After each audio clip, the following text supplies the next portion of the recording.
Good evening everyone. मैं हूं आपके साथ अंकिता चंद्रा और एक बार फिर से मैं आप तमाम दर्शकों फॉलोअर्स का इस लाइव सेशन बी फ्री में बहुत बहुत स्वागत करती हूं। और आज जिस विषय को हमने उठाया है वो ऐसा महत्वपूर्ण विषय है जो हर किसी से आज के परिदृश्य में जुड़ा हुआ है। आज हम बात करेंगे कोविड-19 वैक्सीन के बारे में, क्योंकि जैसा कि हमने देखा था कि पहले 60 तक की उम्र 60 से अधिक उम्र वाले लोगों को वैक्सीन लगने की शुरुआत हुई थी। उसके बाद 45 से 60 वर्ष की उम्र के लोगों को लगने की शुरुआत हुई और 1 मई से 18 वर्ष से जो ऊपर के आयु के लोग हैं उनके लिए वैक्सीन की शुरुआत हुई है। लेकिन जब से इस वर्ग के लिए वैक्सीन की शुरुआत हुई है, मन में सवाल बहुत आ गए हैं। सवाल ये आ गए हैं कि कौन सा वैक्सीन लेना चाहिए, कौन सा वैक्सीन अच्छा होगा, ये वैक्सीन मुझे लेना चाहिए या नहीं लेना चाहिए, लेना चाहिए तो क्या ये वाकई बहुत ज्यादा लाभकारी होगा कोरोना से लड़ने के लिए, हमें इससे बचाने के लिए। तमाम तरह के सवाल लोगों के मन में आ रहे हैं और कई लोगों ने हमें सवाल भेजे हैं मैसेज करके। उन्हीं सवालों को आज हम उठाएंगे और इसीलिए हमने इस विषय को आज चुना है। और इस पर बातचीत करने के लिए हमारे साथ जुड़ेंगे डॉक्टर अंकेश साहित्य। तो बिना समय गवाए मैं उन्हें यहाँ पर ऐड करती हूँ ताकि जो ये सवालों का सिलसिला है वो शुरू हो सके। Hi doctor, good Hi, evening. how are you? या I am good, how are you? Very good.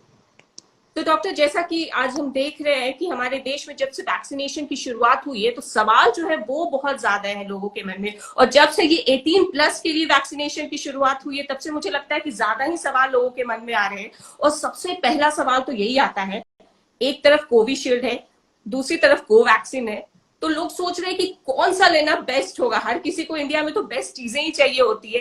तो आप हमें बताएं कि कौन सी वैक्सीन बेस्ट है और क्या वाकई कुछ बेस्ट है इसमें, या जो आपको मिल जाए वही अच्छी है। So basically आदमी को जब लाइफ में बहुत सारे चॉइसेस मिलते हैं तो वो बहुत कॉमनली कंफ्यूज हो जाते हैं और उनको बेस्ट चाहिए। लेकिन अगर आदमी को अगर मजबूरी में जो मिलता है वो मिल जाता है। सेम सिचुएशन इधर भी आ गई है कि फॉर एग्जांपल अभी कोवैक्सीन है, कोविशील्ड है, खबर आती है कि स्पुतनिक आ रहा है, फाइजर आ रहा है, तो आदमी को बेस्ट चाहिए। बट ऐसा नहीं होता है। ये इन्फेक्शन काफी सीरियस है। जिसको भी जो वैक्सीन मिले वो प्लीज ले लो। ऑफ कोर्स दोनों वैक्सीन अलग है, थोड़े सिमिलैरिटीज है, थोड़े डिफरेंसेस है। जैसे कोवैक्सीन, कोविशील्ड और जो फाइजर की है, they are all different kind of vaccine, they are not similar. Covishield is similar to the Russian Sputnik in the technology and how it's made. I tell you how it works in some time. But जो मिल रहा है वो ले लो। अगर आप चाहते हैं कि आपको हैवी इन्फेक्शन ना हो, किसी फैमिली मेंबर को आईसीयू नहीं जाना पड़े, तो take the vaccine you get ASAP. Don't wait for the best one, वरना कुछ नहीं मिलेगा आपको। Exactly exactly. और अगर इन दोनों में एक डिफरेंस की बात करें कि बहुत सारे लोग ये जानना चाह रहे थे कि आखिर ये दोनों किस तरह से अलग है। या आई टेल यू नाउ। तो बेसिकली जो पहली वाली है कोविशील्ड या स्पुतनिक 5, जो कोविशील्ड है वो बेसिकली एक वैक्सीन है जिसमें एक एडिनो वायरस यूज किया है। एडिनो वायरस क्या होता है? एक वायरस होता है जो चिंपैंजीज में होता है। It's a family of viruses. It's a viral vector vaccine. इसमें क्या करते हैं, कोरोना वायरस का एक पार्ट लेते हैं और डाल देते हैं एडिनो वायरस में। वो एडिनो वायरस इंजेक्ट करते हैं हमारे अंदर और वो हमारे बॉडी को स्टिमुलेट करता है इम्यूनिटी बढ़ाने के लिए और एंटीबॉडीज बनाने के लिए। That is how Sputnik works and how Covishield work. Okay, so they work on something called as a viral vector, मतलब वायरस को उठाने वाला दूसरा virus, viral vector vaccine. The second type, which is now completely made by India, which is Covaxin, which is made by the Bharat Serums. That is completely a inactivated virus vaccine. मतलब क्या, वो actual corona virus जो कोविड-19 virus होता है उसको inactivate करके मार देते हैं। वो वायरस को इंजेक्ट करते हैं बॉडी में, वो जाता है ब्लड स्ट्रीम में। That stimulates our bodies humoral antibody immunity, ताकि एंटीबॉडी और उसके अगेंस्ट प्रोटेक्शन बने। So both the viruses do the same thing, but the way they do it is different. एक में डायरेक्टली जो कोवैक्सीन है उसमें इनएक्टिवेटेड वायरस है और जो दूसरा है वो कोविशील्ड है, उसमें वायरस का एक पार्ट है दूसरे वायरस के अंदर। Exactly like Sputnik, this is made by Serum Institute of Pune and AstraZeneca. जो तीसरा टाइप है जो है फाइजर एंड मॉडर्ना बायोटेक, जो यूएसए में मिल रहा है, USA and some parts of Europe. That is clearly a mRNA vaccine. अभी mRNA वैक्सीन क्या होती है? वायरस के ऊपर जो स्पाइक बॉडीज होती है, स्पाइक एंटीबॉडीज होती है, स्पाइक प्रोटीन्स होती है, वो स्पाइक प्रोटीन में mRNA होता है. Now mRNA when injected in a person will produce again antibodies against the same virus. But again, at the same time, it is more safer because it is an RNA vaccine. You can give it easily to anybody. You know, initially there was a news that you can't give Covishield, Covaxin to pregnant women and women who are lactating. But mRNA vaccine was the first vaccine to clear the trials of all this. So mRNA vaccine by Pfizer is a little superior because of the number of trials and the high efficacy. Also, availability जो है जो USA में है almost उनकी आज सुबह का news है कि 45% of USA has been vaccinated by the mRNA Pfizer or the Moderna biotech vaccine, which is very, very high compared to the other countries. So that's why the Pfizer vaccine has showed very good results and very good efficacy. That's the data they have. बिल्कुल, लेकिन अभी भी लोग सोच रहे हैं क्या मुझे वैक्सीन लेना चाहिए, क्या इससे वाकई फायदा होगा, तो इस पर आप क्या बोलेंगे? Absolutely लेना चाहिए. I'll tell you one thing for sure. After the first dose, you get protection of 70%. After the second dose, 90%. अभी तक का जो स्टडी है, जिन लोगों को वैक्सीन मिला है, वैक्सीन मिलने के बाद 0.2 to 0.8% लोग को इन्फेक्शन हुआ है, कोविड इन्फेक्शन हुआ है, सिर्फ 0.2 to 0.8. लेकिन जो बाकी जो 99.2% पेशेंट्स है, उनको कुछ हुआ है तो भी माइल्ड इन्फेक्शन हुआ है, कोई आईसीयू नहीं पहुंचा है, किसी की डेथ नहीं हुई है. तो वो जो harmful serious cases are 0.2 to 0.8, which is very, very small. So I really advise everybody towards vaccination. You are very lucky, you are privileged and blessed. आपको हमारे देश में मिल रहा है. Must go and take the vaccine जब आपको मिले चांस. वैक्सीन ना लेना सवाल आता ही नहीं है. Exactly. और अगर हम साइड इफेक्ट्स की बात करें तो किस किस तरह के साइड इफेक्ट्स दिखते हैं वैक्सीन लेने के बाद? देखिए, जब भी हम कोई भी इंजेक्शन लेते हैं बॉडी में, मसल में, तो वो मसल साइट पेन होती है. तो that is the first one. The second complication side effects which we are seeing, जो मुझे भी हुआ था, वो था माइल्ड बॉडी एक, जिसे कहते हैं मायालजिया, मसल पेन. दूसरा होता है जॉइंट पेन, आर्थ्रालजिया. तीसरा होता है low body body temperature rise होता है थोड़ा. लेकिन द मोस्ट कॉमन है injection site pain, myalgia, arthralgia and fever, mild fever. लेकिन अभी रेयरली हम पढ़ रहे हैं कि क्लॉटिंग बढ़ रहा है, क्लॉट्स बन रहे हैं. Again this is a very small percentage. So before you go for the vaccine, you should give history of being on any anticoagulants like aspirin, heparin, all those medications, any problem with your coagulation system. तो this is occurring, but I feel ये जो बातें जो इतनी सी हो रही है उसे बहुत फैला के बता रहे हैं. Yeah. The rumors, I think जो कोरोना वायरस के साइड इफेक्ट से ज्यादा उसका डर ज्यादा है. तो डर, the psychological fear is much more than the physiological fear. Exactly. और यहाँ पे एक ने सवाल भी किया है कि वैक्सीन लेने के बाद किसी को बहुत ज्यादा फीवर आ जाता है और किसी को कुछ भी नहीं होता है, तो इसके पीछे क्या रीजन है? ना मेरा एक रिसर्च है यहाँ पे जो आई एम सीइंग, जिन लोगों को अच्छा इम्यूनिटी बढ़ रहा है, अच्छी से उनका एंटीबॉडी काउंट बहुत बढ़ रहा है, उनको फीवर आता है. जब भी हमको लाइफ में फीवर आता है, जब हम छोटे बच्चे होते हैं, बिकॉज ऑफ एनी इन्फेक्शन या वायरल इन्फेक्शन, हमें फीवर क्यों आता है? Fever is the bodies protective mechanism against the virus. Okay. That means the body is fighting with good immunity. So it's a good sign. The second thing is, अगर नहीं भी आ रहा है, it's okay. It's not a bad thing. It's a good thing. लेकिन अगर आ भी रहा है हल्का fever, don't get scared. It's nothing to be worried about. और अगर किसी को फीवर आता है या फिर बॉडी पेन भी हो रहा है, तो क्या उस वक्त मेडिकेशन लेना चाहिए? अगर लेना चाहिए Absolutely. तो Now again, you should talk to your physician, talk to some health worker. You can take a simple paracetamol. Paracetamol जो 600 mg की गोली आती है, you can take a simple paracetamol. You can have lot of fluids and take bed rest. अगर आपको vaccine लेने के बाद अगर वन डे आपको बेड रेस्ट लेना पड़े और घर पे बैठना भी पड़े, it's not a bad thing. See, firstly vaccine मिल रहा है, वैक्सीन के बाद आपको रेस्ट मिल रहा है, इम्यूनिटी मिल रही है, there is no harm. I am of the opinion everyone who gets the chance take the vaccine. Okay.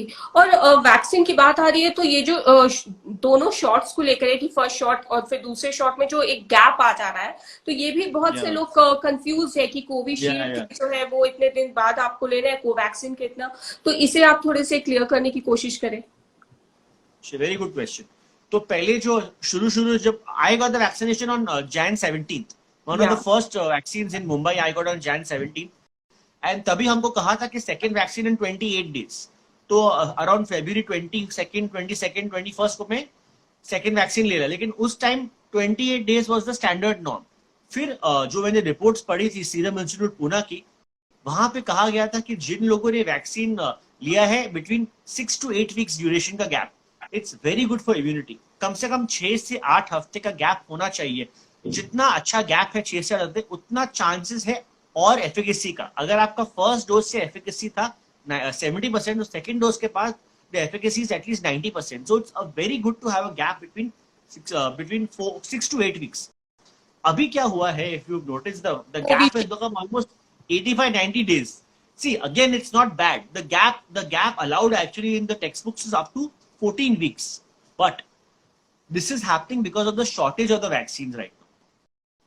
Because अभी तो जो hot news है currently मुंबई और बड़े cities में और all over India is that the vaccine का जो बैचेस क्वांटिटी है वो स्टॉक अभी जुलाई तक नहीं आने वाली है हेवी स्टॉक में.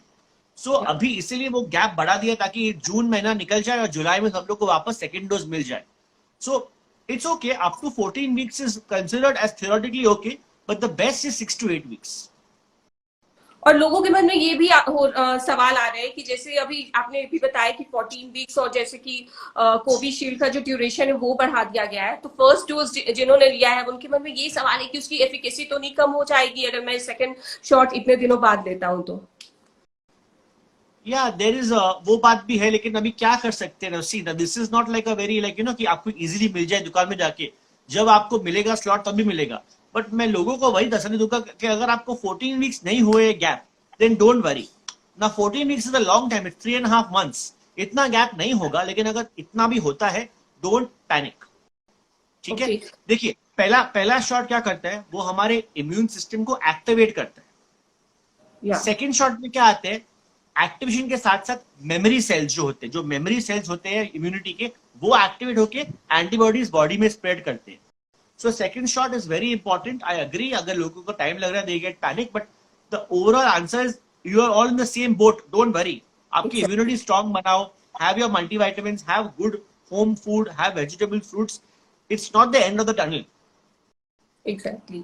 और जैसे कि फर्स्ट डोज के बाद हम देखते हैं कि बहुत से लोगों को साइड इफेक्ट्स देखने को मिल रहे हैं, तो क्या सेकंड डोज के बाद भी ऐसा होता है? नहीं, unlikely. So basically out of जो मैंने वैक्सीन लिया, जो मेरे फैमिली ने लिया है, जो कलीग्स ने लिया है, मेडिकल डॉक्टर्स ने लिया है, और आफ्टर द सेकंड डोज वो साइड इफेक्ट्स नहीं हुए थे जो फर्स्ट के बाद हुए थे. लेकिन वो इंजेक्शन साइट का जो पेन है वहां पे हो सकता है थोड़ा पेन. उसके अलावा जो हाई फीवर, लो फीवर, बॉडी एक, मसल पेन, आर्थरालजिया जो था, वो सेकंड डोज के बाद नहीं दिखा था यूजुअली. ओके. और किसी ने एक सवाल पूछा है कि अगर मैं पहला कोवैक्सीन लूं और दूसरा कोविशील्ड लूं, क्या ऐसा हो सकता है? बिल्कुल नहीं. बिल्कुल. This is I don't know who started all this. अगर आपने कोविशील्ड लिया तो आप सेकंड भी कोविशील्ड लिएंगे, एंड सेम फॉर कोवैक्सीन. दोनों वैक्सीन अलग से बने हैं, अलग टेक्नोलॉजी से स्टिमुलेट करते हैं इम्यून सिस्टम को. You can not take this. जो लिया है वही कंटिन्यू करना है आपको. और किन्हें ये वैक्सीन नहीं लेनी चाहिए, क्या कोई ऐसा भी वर्ग है? Yes. Now, for example, let's say somebody has just recovered from COVID-19. किसी को just COVID-19 हुआ है और 1 महीना भी नहीं हुआ है रिकवर करके, नहीं लेने का. एब्सोल्यूट नहीं लेने का, because that can cause an excessive response. Because already अगर आपको इन्फेक्शन हो गया है तो आपको ऑलरेडी बॉडी में एंटीबॉडीज बन चुके हैं. अगर आप और एक वैक्सीन लेंगे इन्फेक्शन के साथ साथ, तो ये रिस्पॉन्स शायद थोड़ा, it can be little harmful to you. One is that. Secondly, I would say in the first trimester of pregnancy, नहीं लेना चाहिए. In the first 12 weeks, नहीं लेना चाहिए pregnancy में. Thirdly, if let's say if you are on some immunosuppressants, for example, आपके kidney dialysis अभी हाल ही में हुआ है, आपको अभी किडनी ट्रांसप्लांट हुआ है, आपका कोई भी सर्जरी, बड़ा सर्जरी हुआ है ट्रांसप्लांट का, कोई भी ऑर्गन रिप्लेसमेंट का, please consult your doctor. If you are on high immunosuppressants, if you are on any form of anti-cancer drugs, immunotherapy, please consult a doctor and take it, because it might have an adverse reaction. अभी trials हो रहे हैं, but these things will take time.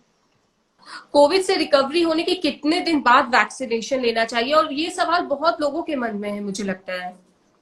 Minimum 4 weeks. Minimum. अगर आपको Covid हुआ है और आपका रिकवरी को 4 वीक्स हुआ है, तब आप वैक्सीन लेने का सोच सकते हैं. But in the first 4 weeks और 1 month आपको बिल्कुल जरूरत नहीं है किसी वैक्सीन लेने की. You already have your self-made immunity. तो जैसा आपने बताया कि प्रेग्नेंट वुमेन को कब लेना चाहिए, ये तो आपने बता दिया, लेकिन क्या जैसे एक सवाल स्वाति जी ने भी पूछा है कि क्या वैक्सीन लेने से फर्टिलिटी पर किसी तरह का प्रभाव पड़ता है, क्या अफेक्ट होती है इससे Not at all. Not at all. अभी I'm advising all my patients that if you're taking the vaccine के second dose के बाद after 4 weeks you can resume planning a baby. But at least 4 weeks after second dose, don't plan a baby. Okay. But there's no effect on the hormones or the uterus or ovaries or fertility at all. जो baby को feed करा रही है उस तरह की महिलाएं क्या वैक्सीन ले सकती है, क्या इससे क्या बच्चे पर कोई असर No, पड़ेगा? they can. जो लेडीज लैक्टेशन कर रही है, ब्रेस्ट फीडिंग कर रही है, they can take the vaccine, they can take it. Okay. और एक सवाल है कि जो ये अभी रिसर्च ये मई के महीने में जो नए पेपर्स आए हैं हमारे फॉक्सी के, उसमें अलाउ किया है. उसके पहले ये नए ट्रायल्स नहीं हुए थे, लेकिन कुछ सेफ्टी की भी इशू नहीं है. The benefits outweigh the risks of any form of infection, and after the vaccine there's no major side effects seen for lactation. If someone is trying for pregnancy, क्या उन्हें वैक्सीन लेनी चाहिए? हाँ, अगर आप ट्राई कर रहे हो प्रेगनेंसी के लिए, अगर ऑनगोइंग आपका अभी तक प्रेग्नेंट नहीं हुए हो, आपका सेकेंड डोज के 4 वीक्स के बाद आपको प्लान करना चाहिए, लेकिन सेकेंड डोज के विद इन 4 वीक्स प्लानिंग नहीं करनी चाहिए. ओके. समवन इज आस्किंग कि क्या मुझे फाइजर या स्पुतनिक वैक्सीन के लिए वेट करना चाहिए? No, not at all. आपको जो मिले ले लो प्लीज. आप वेट मत करो. अगर आप वेट करोगे तो आपको पता नहीं कब तक वेट करना पड़े, शायद ये साल निकल जाए. बट अगर आपको मिल रही है अभी इंडियन वैक्सीन जो कोवैक्सिन है या कोविशील्ड भी मिल रही है, please go ahead and take it. Don't wait, वरना आपको कुछ भी नहीं मिल सकता है, ऐसा भी हो सकता है. और हमने देखा था कि जब से ये बात सामने आई थी कि 18+ को 1 मई से वैक्सीन लगने की शुरुआत होगी, तो एक जो सवाल जो था वो पूरी तरह से वायरल हो गया था, एक र्यूमर वायरल हो गया था कि पीरियड्स के पहले 5 दिन पहले या पीरियड्स के 5 दिन बाद महिलाओं को वैक्सीन नहीं लेनी चाहिए. इसमें कितनी सच्चाई है? एब्सोल्युटली लाइज, झूठ, बेबुनियाद है, कुछ एविडेंस नहीं है. मेरा इस पे ऊपर मेरे इंस्टाग्राम पे एक रील भी बनाया था ऑलमोस्ट 1.5 महीने पहले. कुछ कनेक्शन नहीं है पीरियड्स का और वैक्सीनेशन का. Please go take the vaccine. 3 lakh डॉक्टरों ने ये वैक्सीन ले चुके हैं. बहुत सारे डॉक्टर्स लेडीज भी है, बहुत पीरियड में भी थे, उन्होंने ले लिए. कुछ भी रिपोर्ट या रिजल्ट नहीं है पीरियड्स के ऊपर. ओके. और लोगों के मन में ये भी सवाल है कि अगर हम दोनों वैक्सीन ले लेते हैं, मतलब दोनों डोज ले लेते हैं, तो उसके बाद क्या हम पूरी तरह से इम्यूनिटी हमारी बूस्ट हो जाएगी, हमें कोरोना वायरस नहीं होगा? नहीं, ऐसा गारंटी नहीं है. बट 7 to 8 months तक आपके बॉडी में एंटीबॉडीज रहेंगे for sure after second dose. After the first dose you are protected up to 70% and second dose almost 90%. But no one is giving you 100% guarantee, nobody. Okay. Up to 90% guarantee आपको assume करनी पड़ेगी because of the literature and the trials and theory. But nobody is giving 100% protection from any of the vaccine. No one has given the stamp on the paper for that. Okay. लगातार जो girls है वो यही सवाल पूछ रही है कि vaccine can be taken during periods और not. Absolutely, you can take the vaccine in periods. There is no connection at all of vaccine in the periods getting disturbed. मुझे लगता है जितने सवाल हमारे पास आए थे मैंने सब ले लिए. और अगर आगे आप कुछ और बताना चाहे हमारे दर्शकों को वैक्सीन को लेकर, अवेयरनेस को लेकर. Sure. So I'll only summarize in one line. We are very lucky and fortunate कि हमको वैक्सीन की अवेलेबिलिटी है हमारे देश में. Please don't think twice. Don't read too many WhatsApp messages. Don't go via social media rumors. आपको vaccine मिल रही है, अवेलेबिलिटी है. घर से बाहर निकलिए, मास्क पहनिए और जाके अपनी वैक्सीन ले लीजिए. At least you will have the 70 to 90% protection and make sure your family members also get the vaccine. और हमारे और जो आपके फ्रेंड्स है, जो आपके कलीग्स है, सबको आप मोटिवेट कीजिए वैक्सीन लेने को. There is no problem at all.